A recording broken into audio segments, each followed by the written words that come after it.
میرے پیارے نبی جناب محمد رسول اللہ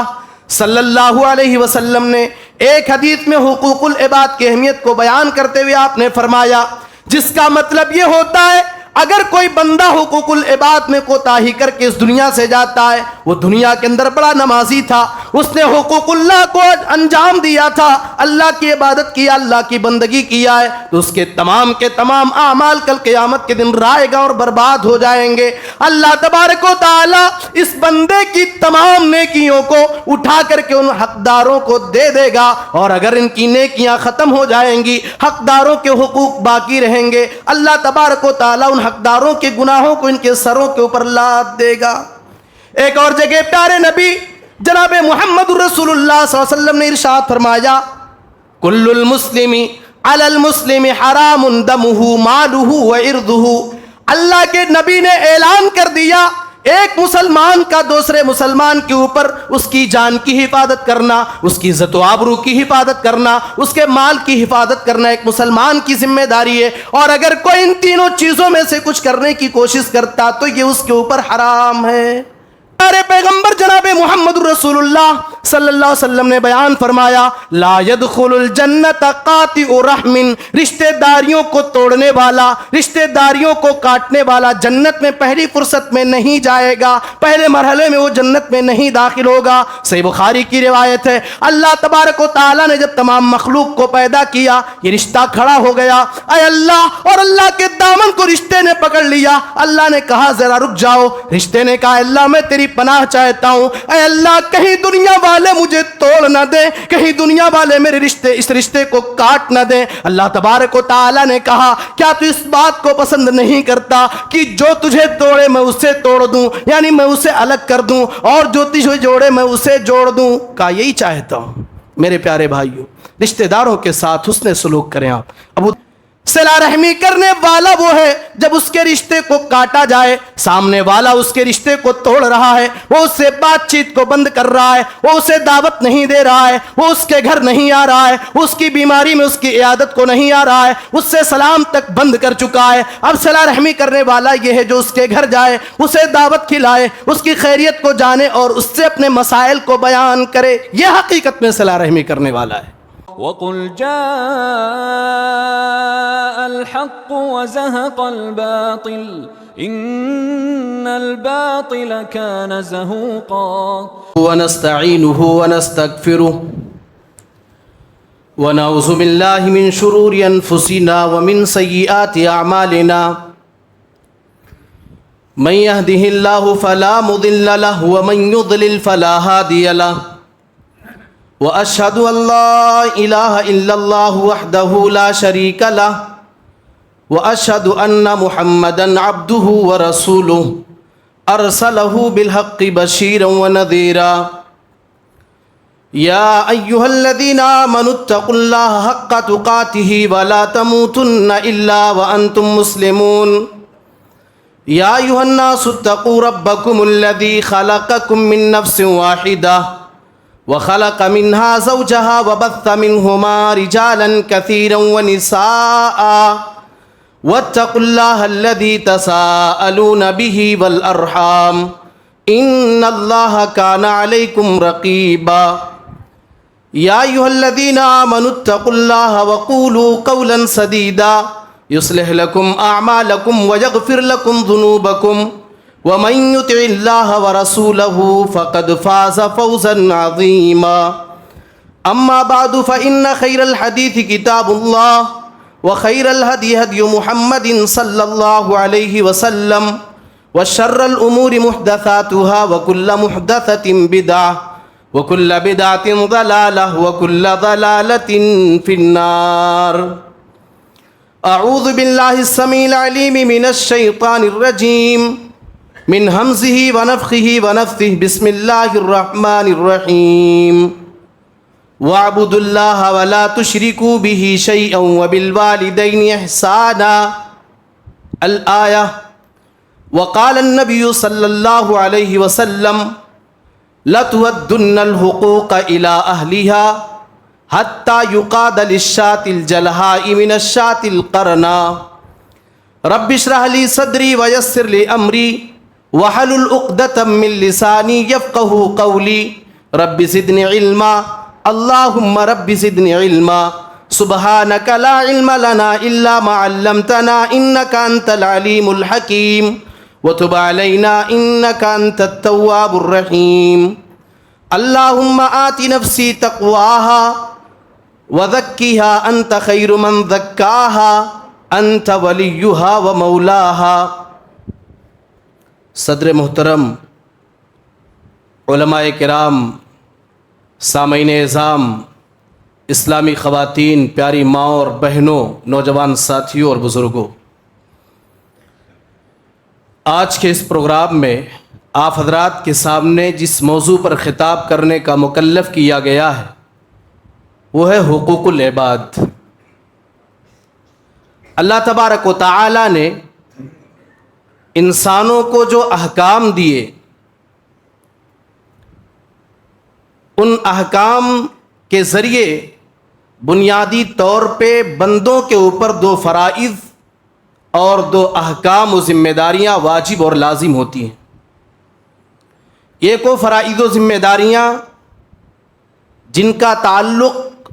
بندے کے اوپر اللہ رب العالمین کے حقوق سے ہے، جنہیں حقوق العباد کہا جاتا ہے، جنہیں حقوق اللہ کہا جاتا ہے۔ مثلا ایمان لانا، نماز پڑھنا، روزہ رکھنا، زکوٰۃ دینا وغیرہ وغیرہ۔ اور دوسرے وہ احکام و فرائض یا وہ ذمہ داریاں جسے اللہ تبارک و تعالی نے ایک بندے کے اوپر دوسروں کے لیے لازم کیا ہے، جسے ہم اور آپ اپنی زبان میں حقوق العباد یعنی بندوں کے حقوق کہا کرتے ہیں۔ یہ حقوق العباد اس اعتبار سے زیادہ اہم ہے کہ اگر بندہ حقوق العباد کی ادائیگی میں کوتاہی کر دے یا بندہ کسی کے حق کو ادا نہ کرے اور اللہ رب العالمین کے سامنے وہ توبہ کرے، استغفار کرے، اپنے گناہوں سے معافی مانگے، مگر اللہ تبارک و تعالی اس گناہ کو یا حقوق العباد کی کوتاہی کو اس بندے کے توبہ و استغفار کے ذریعے معاف نہیں کرے گا، یا تو وہ بندہ جس کا حقدار تھا، وہ جس حق میں اس نے کوتاہی کیا ہے اس حق کو ادا کرے یا اس حقدار سے معافی مانگے، اور اگر وہ حقدار معاف کر دیتا ہے تب اللہ تبارک و تعالی اسے معاف کرے گا۔ میرے پیارے ساتھیوں، اسلامی شریعت اور اسلامی تعلیم کا اگر آپ مطالعہ کریں اور اگر آپ غور سے دیکھیں تو آپ کو معلوم ہوگا کہ اسلامی شریعت کی وہ تعلیمات یا تو دنیا کے اندر انسانوں کو یا اللہ تبارک و تعالی اپنے بندوں کو حقوق اللہ کو انجام دینے کی طرف ابھار رہا ہے، یا تو شریعت کی ان تعلیمات میں حقوق العباد کی ادائیگی کی تلقین کی گئی ہے۔ لیکن اگر آپ غور کریں اور آپ یہ سمجھنے کی کوشش کریں کہ حقوق اللہ اور حقوق العباد دونوں میں اہم کون ہے، تو آپ یہ جان لیں اپنے اپنے اعتبار سے یہ دونوں حقوق انتہائی اہمیت کے حامل ہیں۔ لیکن اگر اخروی انجام کے لحاظ سے دیکھا جائے، اگر آخرت میں اللہ رب العالمین کے ہاں جو بندوں کو ان کی نیکیوں پر انعام اور بدلہ دینے، یا اللہ تبارک و تعالیٰ کے ہاں انسانوں کے گناہوں پر انہیں سزا دینے کا جو اللہ تبارک و تعالیٰ نے سسٹم بنایا ہے، اگر اس سسٹم کے لحاظ سے دیکھیں گے تو آپ کو معلوم یہ ہوگا کہ حقوق العباد اخروی انجام کے لحاظ سے انتہائی خطرناک ہے۔ اگر بندہ ظالم رہا دنیا کے اندر، اگر بندے نے حقوق کی ادائیگی نہ کی، حقوق العباد میں کسی بھی طرح کی کوتاہی کی، کل قیامت کے دن اللہ رب العالمین کے سامنے بندہ یہ فریاد لے کر کے جائے گا، اللہ رب العالمین کے سامنے بندہ اس امید کے ساتھ جائے گا، میدان محشر میں بندے کے دل و دماغ کے اندر یہ خیالات ہوں گے، اے اللہ میں تیرا بندہ، میں گناہ کر کے آیا، میں نے فلاں کا حق مارا، میں نے اس کے حق کو مار دیا، میں نے حقوق العباد میں کوتاہی کر دی، اے پروردگار عالم تو مجھے معاف کر دے۔ مگر رب العالمین کی جانب سے اعلان کیا جائے گا، اللہ تبارک و تعالیٰ کی جانب سے یہ جواب دیا جائے گا، میرے بندے میں تمہیں اس وقت تک معاف نہیں کر سکتا جب تک تیرا بھائی تجھے معاف نہ کر دے۔ اب آئیے اور آگے بڑھتے ہیں۔ آپ اگر غور کریں تو حقوق العباد کا بنیادی تعلق ہم انسانوں کی 3 چیزوں سے ہوتا ہے. یا تو حقوق العباد کا تعلق انسان کے نفس اور اس کی جان سے ہوتا ہے, یا تو اس حقوق العباد کا تعلق انسان کے مال سے ہوتا ہے, یا اس کی عزت و آبرو سے اس کا تعلق ہوا کرتا ہے. اسی لیے جس سماج اور معاشرے میں, جس سوسائٹی میں ان تینوں چیزوں کی رعایت کی جائے, جس سماج اور معاشرے میں ان تینوں چیزوں پر آدمی امانت داری کے ساتھ قائم رہے اور ان کو ادا کرے, اس سماج اور معاشرے میں اختلافات جنم نہیں لیتے. اسی لیے پیارے نبی جناب محمد رسول اللہ صلی اللہ علیہ وسلم نے اپنی زبان اطہر سے اور اپنی پاک اور بابرکت زبان کے ذریعے حجۃ الوداع کے موقع پر آپ نے امت کے افراد کو جہاں بہت ساری تعلیم دی تھی, وہیں آپ نے ان تینوں چیزوں کی حفاظت کی طرف اپنی امت کی رہنمائی بھی کی تھی اور اپنے امت کو آپ نے یہ بتایا تھا. آپ نے ارشاد فرمایا, ان دماءکم و اموالکم و اعراضکم حرام علیکم کحرمت یومکم ھذا فی شہرکم ھذا فی بلدکم ھذا. اللہ کے نبی نے صحابہ کرام کو خطاب کر کے کہا, اے میرے صحابہ تم کان کھول کر کے سن لو, ان دماءکم تمہارا خون, و اموالکم ایک دوسرے کا مال, و اعراضکم ایک دوسرے کی عزت و آبرو, حرام علیکم تمہارے اوپر ایسے ہی حرام ہے, کحرمت یومکم ھذا فی شہرکم ھذا فی بلدکم ھذا. اے میرے صحابہ جس طریقے سے آج کا یہ دن حرمت والا دن ہے, جس طریقے سے آج کا یہ مہینہ حرمت والا مہینہ ہے, جس طریقے سے یہ جگہ حرام جگہ ہے اور حرمت والی جگہ ہے, اسی طریقے سے ایک انسان کا مال, اس کی عزت و آبرو اور اس کی جان ایک دوسرے کے اوپر حرام ہے. ایک اور جگہ پیارے نبی جناب محمد رسول اللہ صلی اللہ علیہ وسلم نے ارشاد فرمایا, کل المسلم علی المسلم حرام دمہ مالہ و عرضہ. اللہ کے نبی نے اعلان کر دیا, ایک مسلمان کا دوسرے مسلمان کے اوپر اس کی جان کی حفاظت کرنا, اس کی عزت و آبرو کی حفاظت کرنا, اس کے مال کی حفاظت کرنا ایک مسلمان کی ذمہ داری ہے. اور اگر کوئی ان تینوں چیزوں میں سے کچھ کرنے کی کوشش کرتا تو یہ اس کے اوپر حرام ہے. اب آگے بڑھیے, حق تلفی ہوتی کیسے ہے؟ کسی انسان نے کسی کو بیجا مار دیا, کسی انسان نے بے وجہ کسی کو گالی دے دی, کسی انسان نے بے وجہ کسی پر الزام لگا دیے, کسی انسان نے کسی کی زمین کو ہڑپ لیا, کسی انسان نے کسی کی عدم موجودگی میں اس کی غیبت کر دی, اس کے خلاف باتوں کو بیان کر دیا, کسی آدمی نے کسی سے قرض کے طور پہ پیسہ لے لیا, اب اس قرض کو ادا نہیں کر رہا ہے, بہت بڑی حق تلفی ہے میرے پیارے بھائیوں. اسی لیے میرے پیارے نبی جناب محمد رسول اللہ صلی اللہ علیہ وسلم نے بیان فرمایا, یغفر للشہید کل ذنب الا الدین. ایک وہ آدمی جو لڑتے لڑتے میدان جہاد میں اللہ کی راہ میں اپنی جان کو قربان کر دیتا ہے, لیکن اگر اس نے کسی کا قرض لیا تھا, قرض کو ادا کیے بغیر اس دنیا سے چلا گیا, اس کے تمام گناہوں کو معاف کر دیا جائے گا, لیکن قرض کے گناہ کو معاف نہ کیا جائے گا. میرے پیارے بھائیوں, یہ حقوق العباد ہے. حقوق العباد کی اہمیت یہ ہے, ذرا غور کرو, اللہ کی راہ میں اس نے اپنی جان کو قربان کر دیا, اللہ کی راہ میں اس نے اپنے آپ کو شہید کر دیا ہے, سارے گناہوں کو تو معاف کر دیا گیا, لیکن جو حق بندے سے لگا ہوا ہے, جس حق کا تعلق بندے سے, اس حق کو اللہ معاف نہیں کر رہا ہے. یہ حقوق العباد کی اہمیت ہے. اسی لیے میرے پیارے نبی جناب محمد رسول اللہ صلی اللہ علیہ وسلم نے ایک حدیث میں حقوق العباد کی اہمیت کو بیان کرتے ہوئے آپ نے فرمایا, جس کا مطلب یہ ہوتا ہے اگر کوئی بندہ حقوق العباد میں کوتاہی کر کے اس دنیا سے جاتا ہے, وہ دنیا کے اندر بڑا نمازی تھا, اس نے حقوق اللہ کو انجام دیا تھا, اللہ کی عبادت کیا, اللہ کی بندگی کیا ہے, تو اس کے تمام اعمال کل قیامت کے دن رائے گا اور برباد ہو جائیں گے. اللہ تبارک و تعالی اس بندے کی تمام نیکیوں کو اٹھا کر کے ان حقداروں کو دے دے گا, اور اگر ان کی نیکیاں ختم ہو جائیں گی, حقداروں کے حقوق باقی رہیں گے, اللہ تبارک و تعالی ان حقداروں کے گناہوں کو ان کے سروں کے اوپر لاد دے گا. آپ نے صحابہ کرام سے پوچھا, اتدرون ما المفلس, اے میرے صحابہ کیا تمہیں پتا ہے مفلس کون ہے, غریب کون ہے؟ صحابہ کرام نے جواب دیا, اے اللہ کے نبی, ان المفلس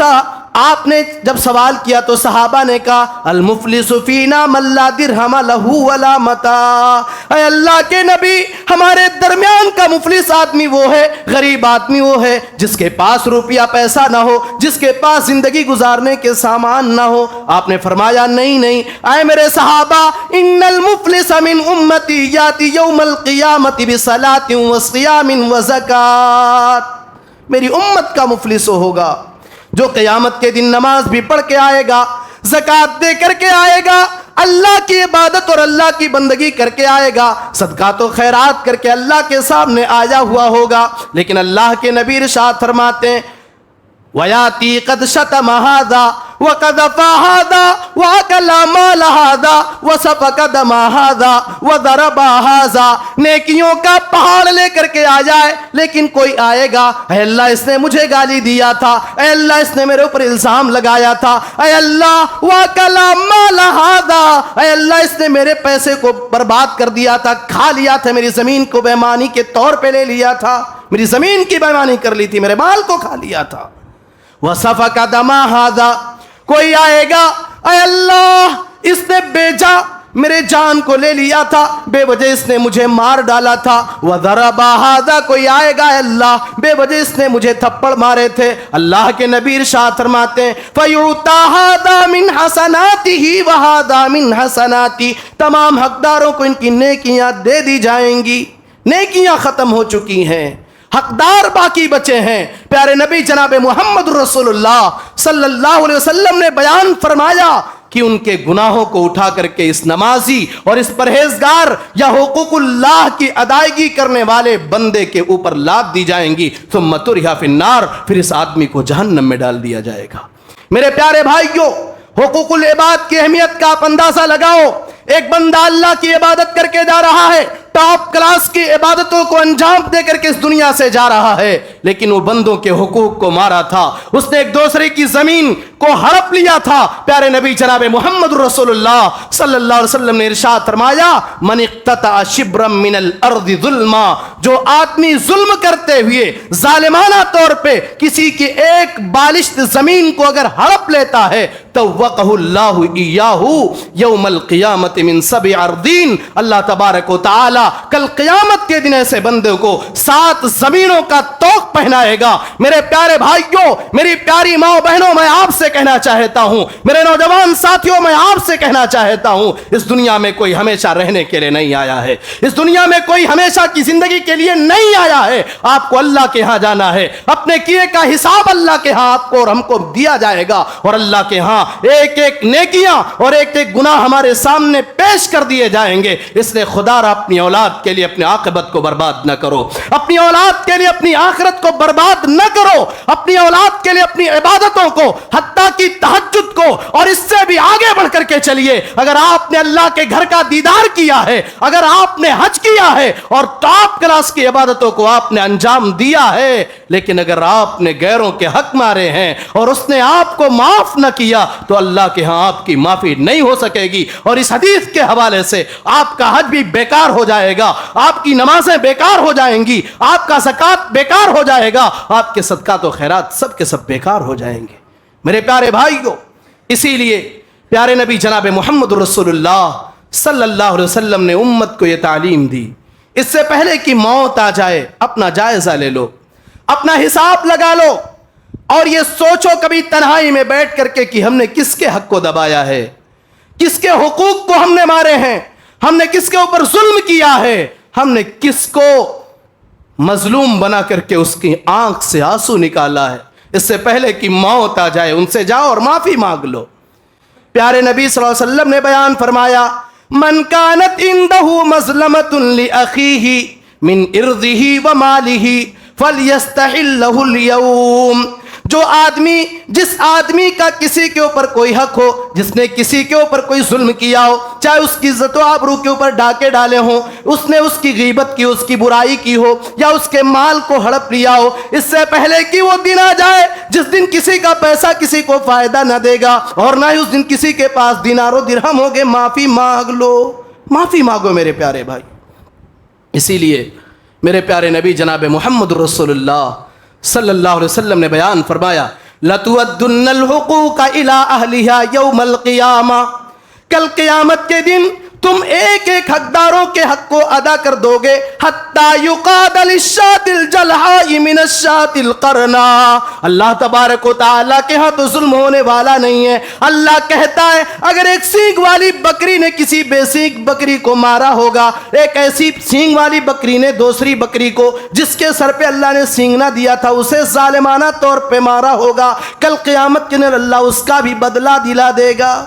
جانوروں کے ہاں، جبکہ نہ تو اسے جنت میں جانا نہ اسے جہنم میں جانا، مگر اللہ تبارک و تعالی وہاں بھی انصاف کرے گا اور اس کے حق کو اسے دلائے گا. میرے پیارے بھائیوں، ان ساری باتوں کا خلاصہ یہی ہوا اب تک کہ یہ حقوق العباد انتہائی اہمیت کے حامل ہیں، اور اگر ہم نے ان میں کوتاہی کی اور ہم نے اپنے بھائی سے معافی نہ مانگ لی یا ہمارے بھائی نے ہمیں معاف نہ کر دیا، ہماری ساری عبادتیں اللہ کے ہاں حقارت اور برباد ہو جائیں گی. پیارے نبی کو دیکھو، پیارے پیغمبر جناب محمد الرسول اللہ صلی اللہ علیہ وسلم کو دیکھو. آپ منصف ہیں، آپ عادل ہیں. آپ سے کسی بندے کے اوپر ظلم ہو جائے اس کا تصور ہی نہیں کیا جا سکتا ہے، مگر میرے پیارے نبی اپنی زندگی کے آخری مراحل میں منبر پہ آتے ہیں اور آنے کے بعد کہتے ہیں اللہم انما انا بشر. حقوق العباد کی اہمیت دیکھو اور عاقبت اور آخرت کی فکر دیکھو میرے پیارے نبی صلی اللہ علیہ وسلم کی. آپ کہتے ہیں اللہم انما انا بشر، اے اللہ میں انسان ہوں، اے اللہ میں ایک تیرا بندہ ہوں. فَأَيُّمَ امْرَئٍ مُسْلِمٍ سَبَبْتُهُ، جس بھی مسلمان بندے کو اگر میں نے گالی دی ہے، او لعنتُهُ، یا میں نے کسی مسلمان بندے پر لعن تان کیا ہے، او جلدتُهُ، یا اے اللہ میں نے اگر کسی مسلمان بندے کو کوڑے مارے ہیں، بے وجہ ہم نے اسے ستایا ہے یا ایسے ہی ہم نے کوڑے مار دیے ہیں، اے اللہ فجعلها له زکاة ورحمہ، اے اللہ اسے اس کے حق میں تو زکوٰۃ لکھ دے، رحمت لکھ دے، یعنی اسے تو اس کا ثواب دے دے. یہ حقوق العباد کی فکر میرے پیارے نبی جناب محمد رسول اللہ صلی اللہ علیہ وسلم کو ہے. اب آئیے 20 منٹ کا وقت اور بچا ہوا ہے، قرآن کریم کے ایک آیت کریمہ کے حوالے سے ہم حقوق العباد کی طرف کچھ نشاندہی کرتے ہیں. ویسے حقوق العباد کی ایک بڑی طویل فہرست ہے جس کو گنایا نہیں جا سکتا اس مختصر سے وقت میں. اللہ تعالیٰ قرآن میں فرماتا ہے وَاعْبُدُوا اللَّهَ وَلَا تُشْرِكُوا بِهِ شَيْئًا وَبِالْوَالِدَيْنِ إِحْسَانًا. اللہ رب العالمین اپنے بندوں سے خطاب کر کے کہتا ہے اے میرے بندو وَاعْبُدُوا اللَّهَ، تم اللہ کی عبادت کرو، وَلَا تُشْرِكُوا بِهِ شَيْئًا، اور تم اللہ کے ساتھ کسی کو شریک نہ ٹھہراؤ. میرے پیارے بھائیوں، اللہ تبارک و تعالیٰ نے ہمیں اور آپ کو اس دنیا کے اندر پیدا کیا ہے. اللہ رب العالمین نے ہماری تخلیق اور پیدائش کے مقصد کو بتا دیا وَمَا خَلَقْتُ الْجِنَّ وَالْإِنسَ إِلَّا لِيَعْبُدُونَ، میں نے جناتوں کو اور انسانوں کو صرف اپنی توحید اور اپنی بندگی کے لیے پیدا کیا ہے. اللہ کی عبادت کرو، مصیبتوں میں پکارنا ہو اللہ کو پکارو، پریشانیوں میں آپ ہیں ہاتھوں کو اٹھاؤ اللہ کے سامنے. اللہ تبارک و تعالیٰ تمہاری پریشانیوں کو دور کرنے والا ہے. پریشانی ہو تب بھی اللہ کو یاد کرو، آسانی ہو تب بھی اللہ کا شکر ادا کرو، اور ہر حال میں تم اللہ کو پکارا کرو. اللہ کی عبادت اور بندگی میں کسی اور کو شریک نہ ٹھہراؤ. اس کے بعد دوسرا حق وَبِالْوَالِدَيْنِ إِحْسَانًا. اللہ تبارک و تعالیٰ کہتا ہے اے میرے بندو، اپنے حق کو بیان کرنے کے بعد اللہ کہتا ہے اپنے ماتا پتا کے ساتھ، اپنے والدین کے ساتھ، اپنے پیرنٹس کے ساتھ تم حسن سلوک کیا کرو، ان کے ساتھ نرمی کا معاملہ کیا کرو. وَقَضَىٰ رَبُّكَ أَلَّا تَعْبُدُوا إِلَّا إِيَّاهُ وَبِالْوَالِدَيْنِ إِحْسَانًا. اللہ تعالیٰ یہ بیان فرماتا ہے تیرے رب نے یہ فیصلہ کر دیا ہے کہ تم اس کے علاوہ کسی اور کی عبادت نہ کرو. وَبِالْوَالِدَيْنِ إِحْسَانًا، اور تم اپنے ماں باپ کے ساتھ حسن سلوک کیا کرو. اما یبلغن عندک الکبر احدہما او کلاہما فلا تقل لہما اف ولا تنہرہما وقل لہما قولا کریما. اللہ کہتا ہے تمہارے ماں باپ دونوں یا دونوں میں سے کوئی ایک اگر وہ بڑھاپے کی عمر کو پہنچ جائیں، فلا تقل لہما اف، تو تم انہیں اف تک بھی نہ کہنا. وقل لہما قولا کریما، پیارے انداز میں، محبت بھرے انداز میں تم اپنے والدین سے باتیں کیے کرتے رہو. وَاخْفِضْ لَهُمَا جَنَاحَ الذُّلِّ مِنَ الرَّحْمَةِ, عاجزی اور انکساری کے بازو کو جھکائے رہو اور اللہ تعالیٰ سے دعا کرتے رہو, رب ارحمہما کما ربیانی صغیرا, اے اللہ تو میرے ماں باپ پر ایسے ہی رحم کر جیسے بچپن میں انہوں نے مجھے پالا ہے. کتنے نادان ہیں وہ لوگ. میرے نوجوانوں, ذرا اپنی ماں اور باپ کی تکلیف کو یاد کرو. تمہاری خوشی کے لیے, تمہارے چین و سکون کے لیے تمہارے باپ نے دھوپ کی تمازت کو برداشت کیا ہے, تمہارے باپ نے گرمی کی شدت کو برداشت کیا ہے.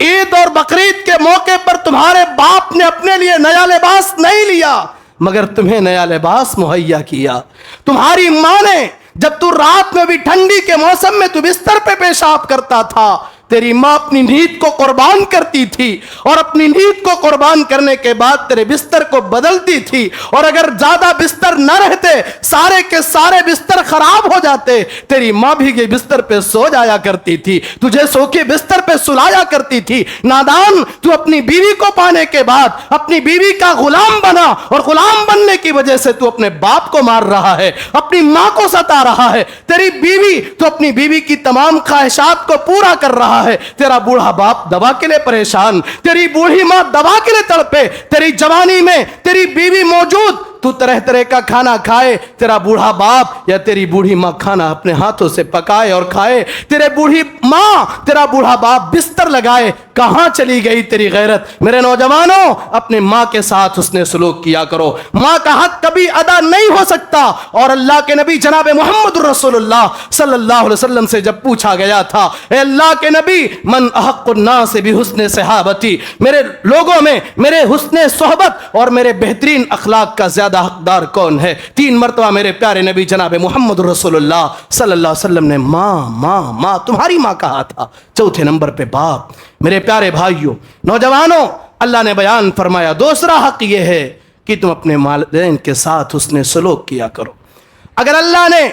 آپ کی زندگی میں آپ کی والدین کو, آپ کی ماں کو, آپ کے والد کو باحیات رکھا ہے, بہت بڑی نعمت ہے کہ آپ انہیں چین و سکون کی زندگی گزارنے پر ان کے لیے سہولیات مہیا کرو, ان کی خدمت کرو. ان کی خدمت کر کے تم آخرت میں جنت میں اپنا مقام بنا لو. اور آگے بڑھیے. وَاعْبُدُوا اللَّهَ وَلَا تُشْرِكُوا بِهِ شَيْئًا وَبِالْوَالِدَيْنِ إِحْسَانًا وَبِذِي الْقُرْبَى. 3 نمبر پہ اللہ تبارک و تعالی بیان فرماتا اپنے رشتہ داروں کے ساتھ حسن سلوک کیا کرو. اللہ کا شکر ہے, اللہ تبارک و تعالی نے ہمیں اور آپ کو دین اسلام کا ماننے والا بنایا ہے. ان الدین عند اللہ الاسلام, اللہ نے اعلان کیا اللہ کے نزدیک سب سے محبوب اور سب سے پسندیدہ دین دین اسلام ہے. اس اسلام کا ماننے والا بنایا ہے. اور اسلام نے جہاں بہت ساری چیزوں کی طرف اپنے ماننے والوں کی رہنمائی کی ہے, وہ اسلام نے رشتہ داروں کے حقوق کو ادا کرنے کا بھی حکم دیا ہے. ان اللہ یأمر بالعدل والإحسان وإیتاء ذی القربى وینہی عن الفحشاء والمنکر. اللہ قرآن میں فرماتے ہیں ان اللہ یأمر بالعدل والإحسان, اللہ تبارک و تعالی انصاف کرنے کا حکم دیتا ہے اور احسان کرنے کا حکم دیتا ہے. اس کے بعد کہتا ہے یأمر بالعدل والإحسان وإیتاء ذی القربى, قریبی رشتہ داروں کے حقوق کو ادا کرنے کا اللہ تمہیں آرڈر کر رہا ہے. ایک اور جگہ اللہ فرماتا ہے وَآتِي ذَا الْقُرْبَى حَقَّهُ, اے میرے بندو تم اپنے قریبی رشتہ داروں کے حقوق کو ادا کیا کرو. لہٰذا ہر مسلمان کی ذمہ داری ہے, ہر بندے کی ذمہ داری ہے اپنے رشتہ داروں کی خیریت معلوم کرے. اگر اس کا کوئی رشتہ دار محتاج ہے, مسکین ہے, پریشان ہے, اس کی مالی مدد کرے, یا جس اعتبار سے بھی اپنے رشتہ دار کے کام آ سکتا ہو اس اعتبار سے وہ اپنے رشتہ دار کے کام آئے. اور اس بات کا تقاضا ہماری شریعت بھی کرتی ہے, انسانوں کے عقل کے ساتھ ساتھ سماج اور معاشرہ بھی اس کا تقاضا کرتا ہے. معاملہ یہ ہے, اللہ کے نبی جناب محمد رسول اللہ صلی اللہ علیہ وسلم نے ارشاد فرمایا من کان یؤمن باللہ والیوم الآخر, جو آدمی اللہ کے اوپر ایمان رکھتا ہو اور قیامت کے دن کے اوپر ایمان رکھتا ہو فلیصل رحمہ, وہ صلہ رحمی کرے. ایک حدیث میں پیارے پیغمبر جناب محمد رسول اللہ صلی اللہ علیہ وسلم نے بیان فرمایا لا يدخل الجنت قاطع رحم، رشتہ داریوں کو توڑنے والا، رشتہ داریوں کو کاٹنے والا جنت میں پہلی فرصت میں نہیں جائے گا، پہلے مرحلے میں وہ جنت میں نہیں داخل ہوگا۔ صحیح بخاری کی روایت ہے، اللہ تبارک و تعالیٰ نے جب تمام مخلوق کو پیدا کیا یہ رشتہ کھڑا ہو گیا، اے اللہ، اور اللہ کے دامن کو رشتے نے پکڑ لیا۔ اللہ نے کہا ذرا رک جاؤ، رشتے نے کہا اللہ میں تیری پناہ چاہتا ہوں، اے اللہ کہیں دنیا والے مجھے توڑ نہ دیں، کہیں دنیا والے میرے اس رشتے کو کاٹ نہ دیں۔ اللہ تبارک و تعالیٰ نے کہا کیا تو اس بات کو پسند نہیں کرتا کہ جو تجھے توڑے میں اسے توڑ دوں، یعنی میں اسے الگ کر دوں، اور جو تجھے جوڑے میں اسے جوڑ دوں؟ کہا یہی چاہتا ہوں۔ میرے پیارے بھائیوں، رشتہ داروں کے ساتھ حسن سلوک کریں آپ۔ ابو داؤد کے حوالے سے میں آپ کو بتاؤں، معاملہ یہ ہے، صلہ رحمی کرنے والا کون ہے؟ ویسے تو بنتی ہے، اگر تعلقات اچھے ہیں تب تو ہر آدمی اپنے رشتے کو نبھاتا ہے۔ حقیقت میں اگر آپ اجر و ثواب چاہتے ہو اور صلہ رحمی کیا ہے جاننا چاہتے ہو تو ابو داؤد کی اس روایت پر آپ نظر ڈالیے۔ اللہ کے نبی نے ارشاد فرمایا لیس الواصل بالمکافی، بدلے میں صلہ رحمی کرنے والا حقیقت میں صلہ رحمی کرنے والا نہیں ہے۔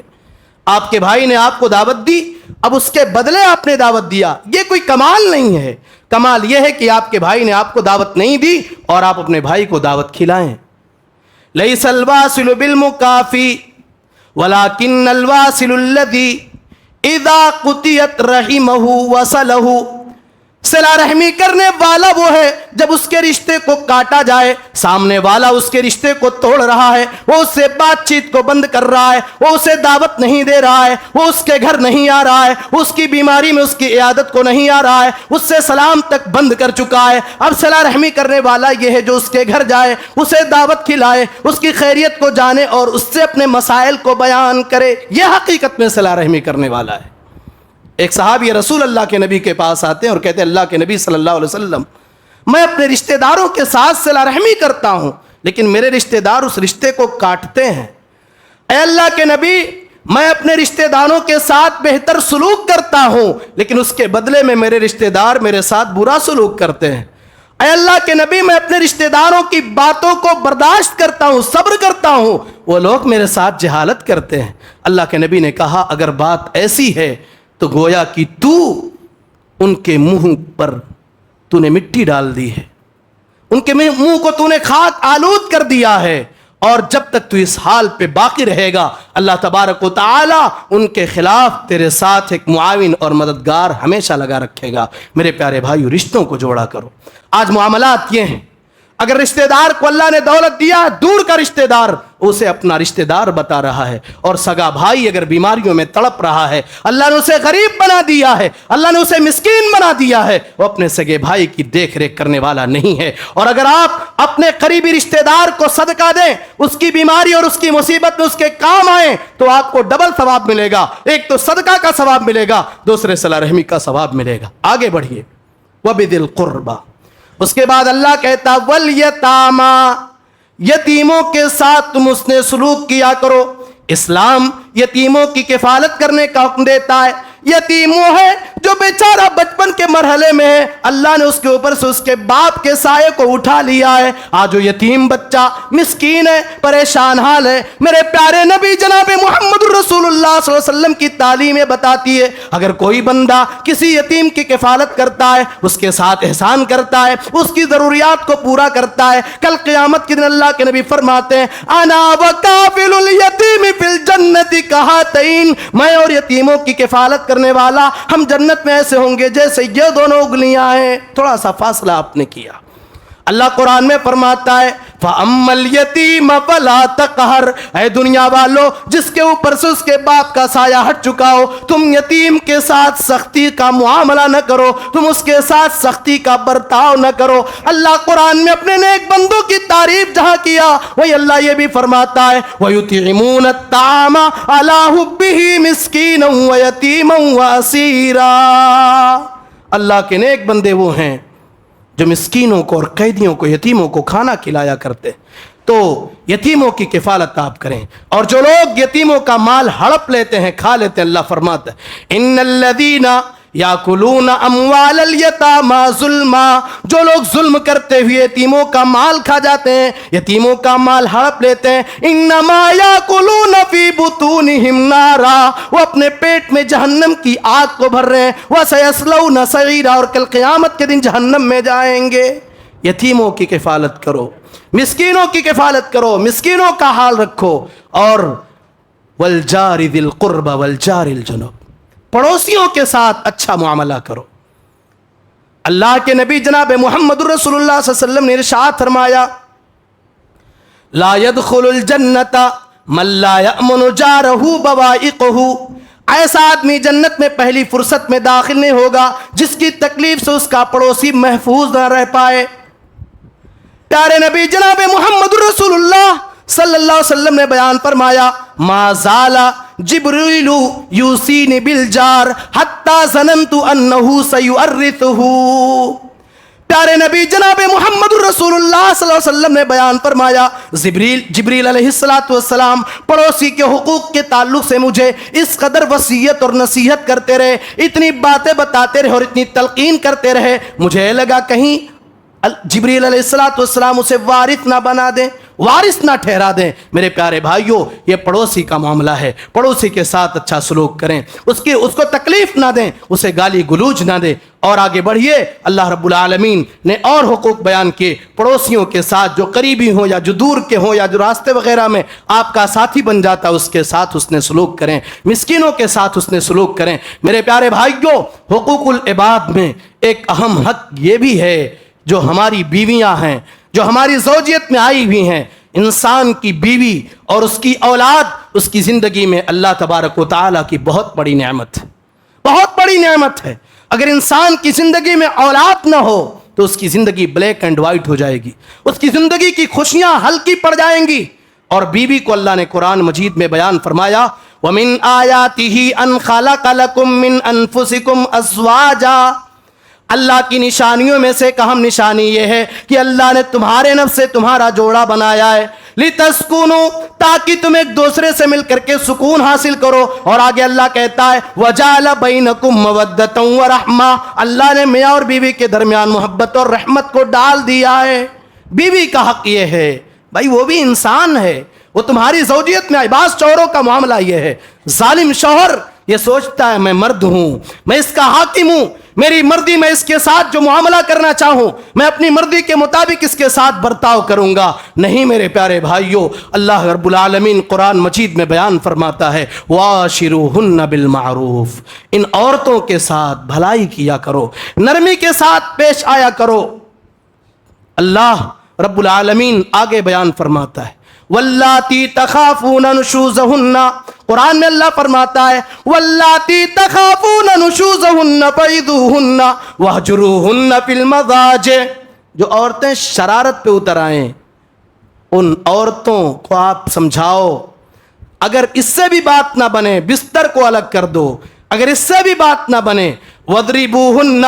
ہلکا مار انہیں مارو، فَإِنْ أَتَانَكُمْ فَلَا تَبْغُوا عَلَيْهِنَّ سَبِيلًا، اللہ کہتا ہے اگر ہلکی مار کے بعد اور بستر الگ کرنے کے بعد یا ان طریقوں کو اختیار کرنے کے بعد اگر تمہاری بیوی تمہاری بات مان جائے فَلَا تَبْغُوا عَلَيْهِنَّ سَبِيلًا، تو تم ان کے اوپر ظلم نہ کرنا اور زیادہ انہیں مارنے کی کوشش نہ کرنا۔ ایک صحابی رسول اللہ کے نبی صلی اللہ علیہ وسلم سے سوال کرتے ہیں، اللہ کے نبی میرے اوپر میری بیوی کا کیا حق ہے؟ کیا حق ہے؟ کہا اطعمھا اذا طعمت، جب تم کھاؤ جو کھاؤ وہی کھلاؤ، یعنی اسی کیٹیگری کا، اور جیسا پہنو اسی طرح سے پہناؤ۔ ولا تضرب الوجه، اپنی بیوی کے چہرے پر نہ مارو، ولا تقبح، گالی گلوچ نہ کیا کرو، اپنی بیوی کو گالی نہ دیا کرو، بےہودہ کلمات اپنی بیوی سے نہ کہا کرو، یہ حق ہے۔ اور ایک آخری بات، چونکہ فضیلت الشیخ حافظ جلال الدین قاسمی حفظہ اللہ تشریف لا چکے ہیں، ایک آخری پوائنٹ کی طرف میں لے کر چلنا چاہتا ہوں۔ حقوق العباد میں ایک اہم حق اولاد کا ہے، اولاد کے اوپر ظلم نہ ہو، اولاد کے ساتھ ناانصافی نہ کی جائے۔ معاملہ یہ ہوتا ہے پراپرٹی کی تقسیم جب ہوتی ہے یا زمین و جائیداد کے معاملے میں بسا اوقات والدین کی جانب سے اولاد کے ساتھ ناانصافی کا معاملہ ہوتا ہے۔ حضرت نعمان بن بشیر رضی اللہ تعالیٰ عنہ بیان کرتے ہیں، ان کے والد نے انہیں غلام ہبہ کیا تھا۔ اللہ کے نبی کے پاس آئے اور کہا اللہ کے نبی آپ اس پر گواہ بن جائیے۔ اللہ کے نبی صلی اللہ علیہ وسلم نے پوچھا کیا تم نے اپنی تمام اولاد کو یہ دیا ہے؟ کہا نہیں۔ اللہ کے نبی نے فرمایا اتقوا اللہ واعدلوا بین اولادکم، اللہ سے ڈر جاؤ، اللہ کا خوف اپنے اندر پیدا کر لو، اپناؤ اللہ کا ڈر، اور اپنی اولاد کے درمیان انصاف کرو۔ اولاد کے حقوق میں ایک حق یہ بھی ہے کہ ہم اپنی اولاد کو دیندار بنانے کے لیے فکر مند ہوں، اپنی اولاد کو نمازی بنائیں، اپنی اولاد کو شریعت کی تعلیمات کو بتائیں اور دین کے راستے پر چلنے پر ابھاریں، اور اپنے آپ کو نیک بنائیں۔ اپنی اولاد کو نیک بنانے کے لیے رب العالمین سے دعائیں بھی کیا کریں۔ اللہ نے قرآن میں ایسے بندوں کی تعریف کی اور بیان فرمایا والذین یقولون ربنا هب لنا من ازواجنا وذریاتنا قرۃ اعین واجعلنا للمتقین اماما۔ میرے پیارے بھائیوں، اپنے آپ کو بنائیے، اور اولاد کے حقوق میں چونکہ اولاد میں بیٹا اور بیٹی دونوں شامل ہیں، بات جہاں تک بیٹوں کی ہے تو بیٹوں کی بات تو سمجھ میں آتی ہے، مگر میں کہنا چاہتا ہوں اپنے سماج اور معاشرے کے غیور ذمہ داروں سے، نوجوانوں میں آپ سے کہنا چاہتا ہوں، بزرگوں میں آپ سے کہنا چاہتا ہوں، میری ماں میں آپ سے کہنا چاہتا ہوں، بیٹیوں کے ساتھ ظلم نہ کیا جائے، بیٹیوں کے ساتھ ناانصافی نہ کی جائے، انہیں ان کے حقوق سے محروم نہ رکھا جائے۔ یقین مانو اللہ رب العالمین نے بیٹیوں کا حق متعین کیا ہے، للذکر مثل حظ الانثیین، بیٹیوں کو وراثت میں حصہ دیا جانا ضروری ہے۔ اگر کوئی باپ یا اگر کوئی بھائی اپنی بہنوں کو وراثت سے محروم رکھتا ہے، اپنے بہنوں کو، اپنی بیٹیوں کو کوئی وراثت میں حصہ نہیں دیتا ہے، اپنی اولاد کو اس بات پر نہیں ابھارتا ہے، کل قیامت کے دن اس کی نیکیاں برباد ہو جائیں گی۔ یہ بیٹی کل قیامت کے دن یہ نہ جانے گی میرے باپ تھے، مجھ سے بڑی محبت کیا کرتے تھے، مجھ سے پیار کیا کرتے تھے، میرے باپ تو مجھ سے بہت الفت کیا کرتے تھے، آج میں اپنے باپ کو معاف کر دوں۔ نہیں، سارے حقدار کل قیامت کے دن اپنے اپنے حقوق کا مطالبہ کریں گے۔ میری پیاری ماں بہنوں اور جو بیویاں ہیں یا جو بیٹیاں ہیں، میں اپنی بہنوں سے کہنا چاہتا ہوں آپ اپنے شوہروں کو اس بات پر آمادہ کیجئے کہ وہ اپنی بہنوں کو وراثت میں حصہ دیں۔ جس طریقے سے آپ اپنے شوہروں سے اپنی زندگی کی تمام ضروریات کو پورا کرنے کے لیے اپنے شوہروں سے لڑ جاتی ہو یا اپنی ضروریات کو پورا کرنے پر شوہر کو ابھارتی ہو اور انہیں آمادہ کرتی ہو، اپنے شوہروں کو اپنی ضروریات کے لیے جس طرح آمادہ کرتی ہو، ایک ایسا ماحول بناؤ اور اپنے شوہروں کا سپورٹ کرو اور اپنے شوہر کو سمجھاؤ میرے پیارے شوہر یہ دنیا کچھ بھی نہیں ہے، یہ دنیا کچھ بھی نہیں ہے، حصہ دے دیجئے۔ ابھی گفتگو ہو رہی تھی، شیخ جلال الدین قاسمی حفظہ اللہ، وراثت پہ بات آئی، کہا وَتَأْكُلُونَ التُّرَاثَ أَكْلًا لَمًّا۔ انسان مردہ کے مال کو ہڑپ جاتا ہے اس دنیا کے لیے جس دنیا کی حقیقت کچھ نہیں ہے، جس دنیا کی سچائی کچھ نہیں ہے۔ ابھی ایک نظم پڑھی جا رہی تھی، جہیز کا تذکرہ ہو رہا تھا، باراتیوں کا تذکرہ ہو رہا تھا۔ میرے پیارے بھائی، اپنی پوری زندگی کی کمائی، پہلی بات تو جائز نہیں، مگر اگر اپنی پوری زندگی کی کمائی کوئی اپنی بیٹی کی شادی میں خرچ کر دے، اس کا حق ادا نہ ہوگا، اسے وراثت میں حصہ دینا پڑے گا۔ اس لیے پیغام آج لے کر کے جائیے اور یہ عہد کیجئے، اے اللہ ہم اپنی بہنوں کو، اپنی بیٹیوں کو یا جو حقدار ہیں ان کے حقوق کو ادا کریں گے، انہیں وراثت سے محروم نہیں رکھیں گے۔ ایک بار پھر کہہ رہا ہوں، اگر محروم رکھا یا حقداروں کے حقوق کو دبایا، حقوق العباد میں کوتاہی کی، لاکھ عبادت کر لو، لاکھ توبہ کر لو، کتنی بھی عبادتیں کیوں نہ کر لو، اللہ تبارک و تعالیٰ کے ہاں اس وقت تک کامیابی نہ ملے گی جب تک وہ حقدار تمہیں معاف نہ کرے گا۔ اللہ رب العالمین سے دعا ہے اللہ تبارک و تعالیٰ تو ہم تمام لوگوں کو اس بات کی توفیق عطا فرما کہ ہم تیرے حقوق کو بھی ادا کریں اور تیرے بندوں کے حقوق کو بھی ادا کریں۔ اے اللہ ہم سب کو تو دنیا میں جب تک زندہ رکھ، توحید پر رکھ، اور جب ہم اس دنیا سے جائیں توحید پر ہمارا خاتمہ ہو، جنت الفردوس ہم سب کا ٹھکانہ بنے۔ آمین تقبل رب العالمین، وآخر دعوانا ان الحمد للہ رب العالمین، والسلام علیکم ورحمۃ اللہ وبرکاتہ۔